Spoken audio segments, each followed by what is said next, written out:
Assalamualaikum warahmatullahi wabarakatuh dan salam sejahtera. Nama saya Zaris Azahra binti Abdul Halim bernombor matriks 2039330. Baik, hari ini saya akan lakukan satu resensi berkaitan sebuah buku yang bertajuk Kajian Wacana dan Strategi Komunikasi, Teori dan Aplikasi. Baik.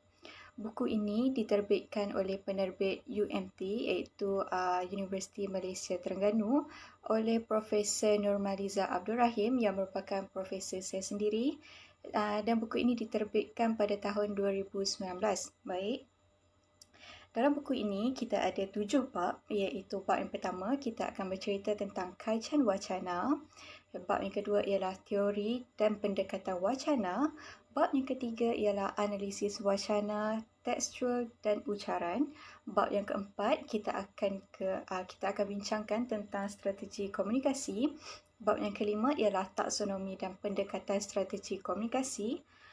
Bab yang keenam ialah analisis strategi komunikasi dalam kalangan kanak-kanak, dan pada akhir sekali kita akan bincangkan tentang cadangan kajian yang akan datang. Baiklah, berdasarkan kandungan yang telah saya sebutkan, kita dapat lihat dengan jelas bahawa buku ini terbahagi kepada dua bahagian, iaitu bahagian yang pertama kita akan bincangkan tentang wacana, bahagian yang kedua pula kita akan bincangkan tentang komunikasi. Baik, bahagian pertama iaitu tentang wacana kita akan bincangkan dalam bab 1, bab 2 dan juga bab 3. Okey. Kemudian bagi bahagian komunikasi pula kita akan bincangkan dalam bab yang keempat sehingga bab yang keenam. Okey, kita pergi dulu dalam bab yang pertama iaitu kajian wacana. Baik, dalam kajian wacana ini kita akan berbicara tentang definisi wacana, yang mana kita sedia maklum bahawa maksud definisi wacana secara umum merupakan bahasa daripada individu atau kumpulan dalam bentuk ucaran, interaksi, teks dan juga tulisan. Okey, yang kita faham tentang wacana ialah keseluruhan pelahiran bahasa oleh penutur ataupun penulis dalam sistem bahasa, iaitu sistem bahasa dan juga unsur-unsur luar daripada sistem bahasa yang menyumbang kepada penghasilan satu bentuk pertuturan atau tulisan berkenaan dengan sesuatu. Okey.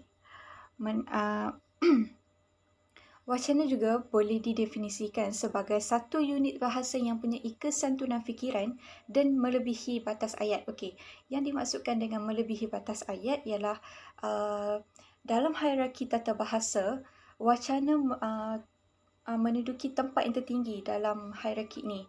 Yang mana hierarki ini bermula daripada fon, fonem, morfem, frasa, klausa, ayat dan juga wacana. Jadi,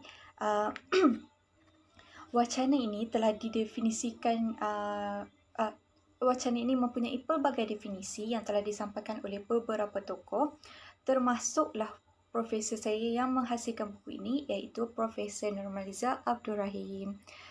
Sebelum daripada Profesor Nurmaliza Abdul Rahim, kita ada Edmondson yang telah menzahirkan definisinya pada tahun 1981.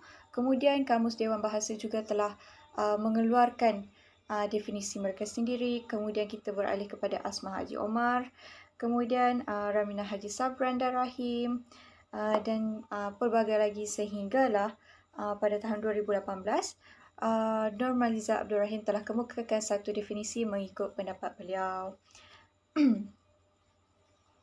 Okey, kita masuk bab yang kedua iaitu teori dan pendekatan wacana. Okey, dalam teori ini, dalam bab ini kita akan bincangkan beberapa teori yang telah dikemukakan oleh beberapa tokoh, termasuklah profesor saya ini tadi. Okey, antara tokoh yang telah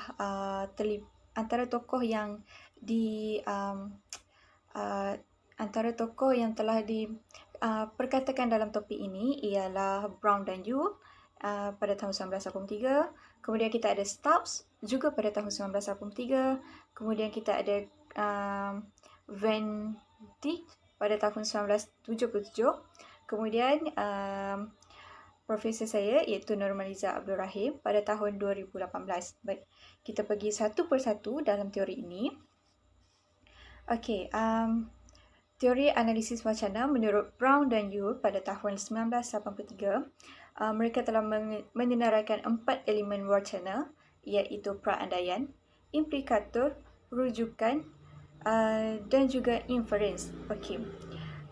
Brown dan Yule mempunyai pendapat yang tersendiri mengenai wacana mereka dan mereka telah mengemukakan elemen-elemen ini. Kemudian, kita beralih kepada teori analisis wacana Stubbs iaitu pada tahun 1983 yang mana Stubbs telah menyenaraikan 11 elemen linguistik. Stubbs pada tahun ini telah memfokuskan kepada 11 bahagian ini. Antaranya ialah pendekatan linguistik wacana, kebolehramalan, fonotaktik, tata bahasa dan sebagainya. Okey. Kemudian kita dalam teori Stubbs ini juga telah mengemukakan beberapa contoh iaitu Fairclough dan Wodak, Gotthard, Fritz, yang mana mereka ini telah menjadi rujukan untuk beliau menghasilkan teori-teori ini. Okey, kemudian kita beralih kepada teori analisis wacana kritis Van Dijk pada tahun 1977. Okey, Van Dijk telah membahagikan beberapa elemen kepada struktur makro, mikro dan juga superstruktur. Okey. Saya terangkan sedikit mengenai struktur makro, struktur mikro dan juga superstruktur. Okey, struktur makro merupakan satu makna global daripada satu teks yang dapat diamati daripada topik atau tema sesuatu teks itu. Maksudnya kat sini, kita faham teks itu secara menyeluruh, bukannya secara menyeluruh berdasarkan topik atau tema yang dikemukakan. Contoh macam topik itu adalah tentang kecurian. Jadi teks itu yang kita faham mestilah berkaitan dengan kecurian. Okey, manakala daripada struktur mikro iaitu struktur yang lebih mendalam ataupun lebih terperinci ataupun lebih kecil. Okey, ianya merupakan satu makna lokal daripada suatu teks yang dapat diamati. Contohnya daripada pilihan kata, kalimat dan gaya yang dipakai oleh suatu teks ni. Contoh macam tajuk topik kecurian tadi. Kita tidak boleh nyatakan dengan satu konsep yang berlainan daripada konsep kecurian itu.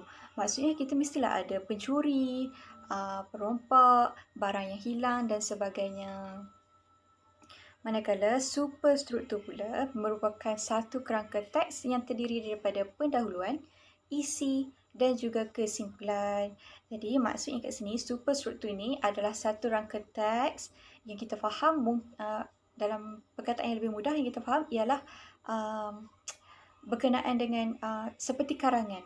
Kita ada penutup, kita ada isi, kita ada pendahuluan, kita ada isi dan kita ada penutup. Maafkan saya. Okey. Kemudian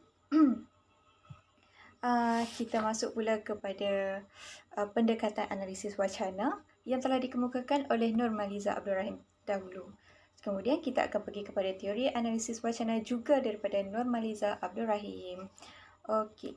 Pendekatan wacana menurut Nurmaliza Abdul Rahim.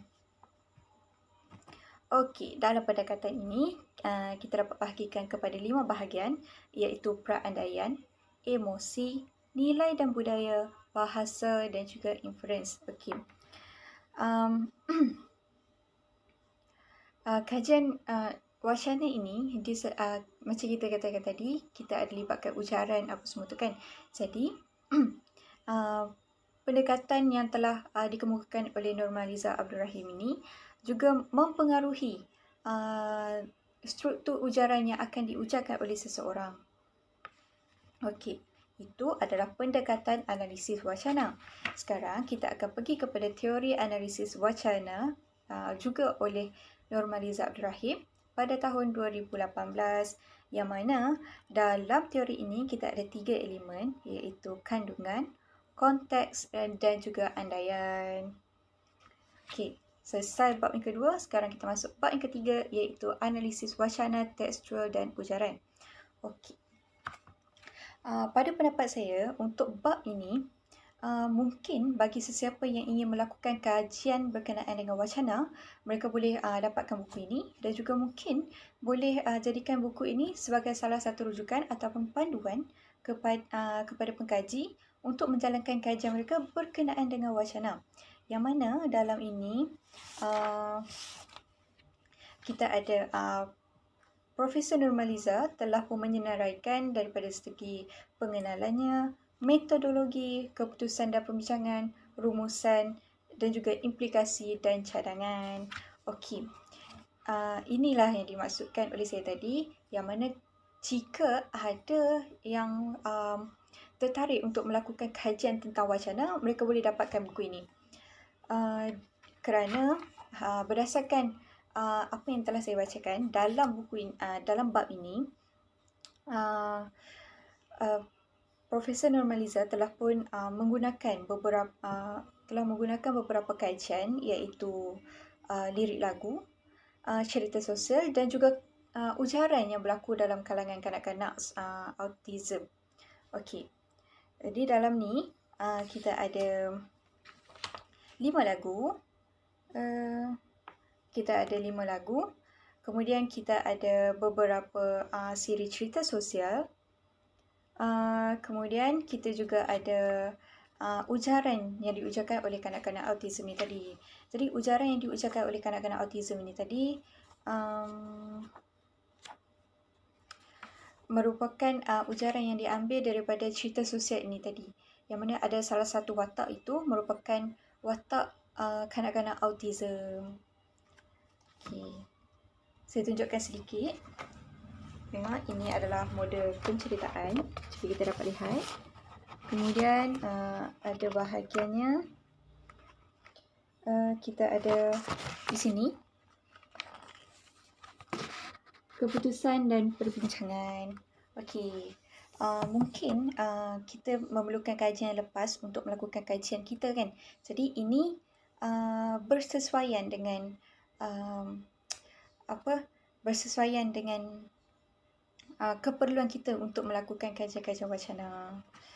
Okey, seterusnya kita dah selesai dalam bab dalam bahagian wacana. Kita pergi pula kepada bab dalam bahagian komunikasi, yang mana yang akan bermula daripada bab yang keempat sehinggalah bab yang keenam. Teruskan dengan bab yang keempat, iaitu bab strategi komunikasi.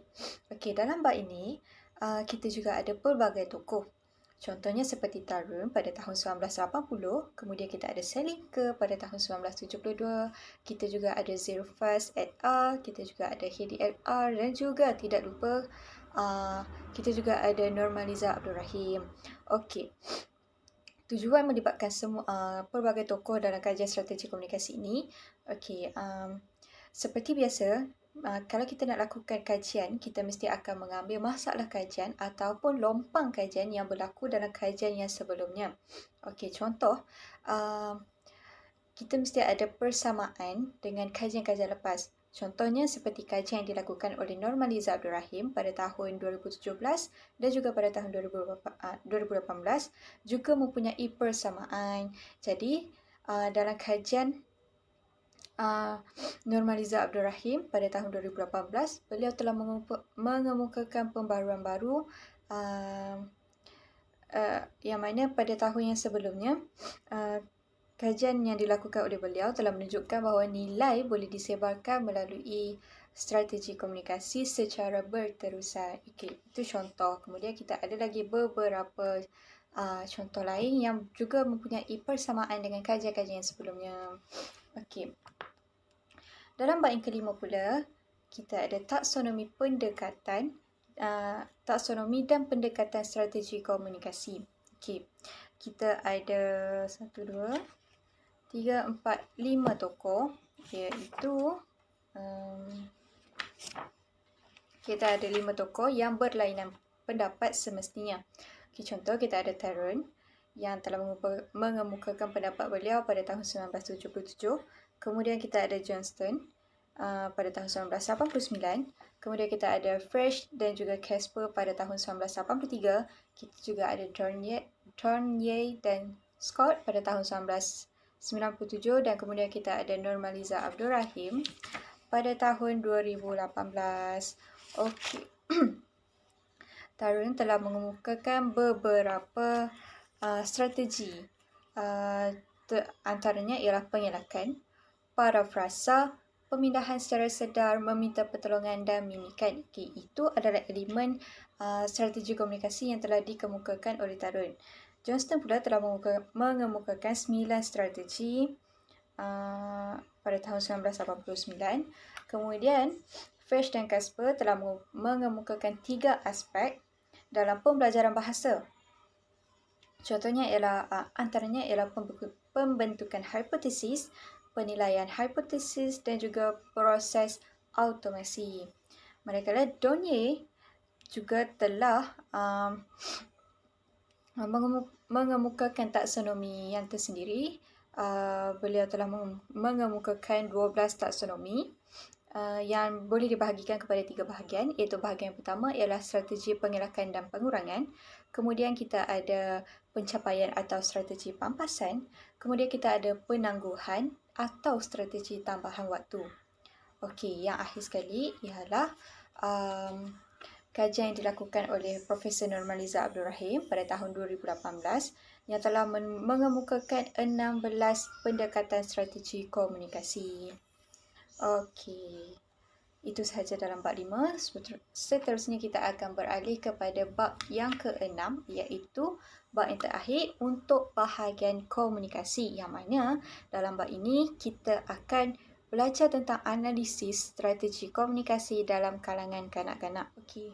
Dalam analisis strategi komunikasi ini, kita ada strategi singkatan perkataan yang mana kita akan bertutur dengan kanak-kanak ini menggunakan singkatan. Contoh, awak pergi tak semalam. Tak merupakan singkatan daripada perkataan tidak. Okey. Dan dia akan jawab, tak, mak saya tak bagi pergi. Awak pergi tak? Macam tu. Okey, kemudian kita juga ada perkataan baru yang tak ada makna. Contohlah, orang kat kedai kat tepi jalan tu memang bom-bom. Bom-bom merupakan satu perkataan baru yang mungkin kita tidak akan faham, tetapi kanak-kanak itu tersendiri akan faham. Contoh, yang seterusnya kita ada penafian dan juga percanggahan. Yang mana penafian ni adalah satu kebiasaan lah bagi kanak-kanak untuk menyembunyikan kesalahan mereka ataupun apa-apa sahaja ataupun yang semestinya mereka tidak lakukan. Jadi ini adalah penggunaan yang biasa dalam kanak-kanak. Kemudian kita ada persoalan yang mana semestinya kanak-kanak dia akan mengemukakan persoalan yang terbuku dalam minda mereka. Contoh macam, kenapa tak bagi dia pergi? Macam kita melarang dia untuk melakukan sesuatu, dia akan bertanya balik, kenapa tak boleh? Salah ke? Itu adalah contoh persoalan-persoalan yang berkemungkinan keluar daripada struktur ucaran kanak-kanak. Kemudian kita ada pengulangan, kita ada perjukan, pembetulan kendiri, topik berlainan dan pengabaian mesej. Contoh, pengabaian mesej ni, contoh macam kita tanya dia, kedai tu ada jual pensel tak? Dia mungkin akan cakap macam kedai tu ada buku je. Dia dah abaikan mesej yang tentang pensel ni tadi, tapi dia masukkan topik yang lain, iaitu topik buku. Okay, itu yang dimaksudkan dengan pengabaian mesej ataupun topik yang berlainan. Kemudian kita ada celahan. Contoh celahan ni maksudnya macam kita mencelah ataupun menyampuk. Macam orang tengah bercakap, esok kita, lepas tu dia akan datang, jap, esok kita main bola ke sekarang? Macam tu, contoh. Kemudian kita ada penangguhan, kita ada terjemahan literal, kita ada pertukaran bahasa, kita ada imajinasi, kita ada kesopanan, parafrasa dan juga meminta pertolongan. Jadi perkara-perkara ini turut wujud dalam kalangan dalam ujaran kanak-kanak ni. Okey. Kemudian pada bab yang ke-7 ialah cadangan kajian akan datang, yang mana dalam buku ini juga telah mencadangkan beberapa kajian lain yang berkaitan dengan kajian wacana dan strategi. Okey. Jadi contoh bagi siapa yang berminat dengan kajian wacana, mungkin boleh dapatkan buku ini. Mungkin boleh semak pada bahagian yang pada bab yang ketujuh, iaitu cadangan kajian yang akan datang, yang mana mungkin boleh menjadi satu um, tajuk baru ataupun boleh dikatakan sebagai masalah kajian dalam kajian anda. Jadi jangan lupa dapatkan buku ini. Anda boleh dapatkan di Shopee dan juga kepada yang ingin melakukan kajian wacana, saya galakkan anda untuk dapatkan buku ini. Jadi itu sahaja resensi daripada saya. Sekian, terima kasih.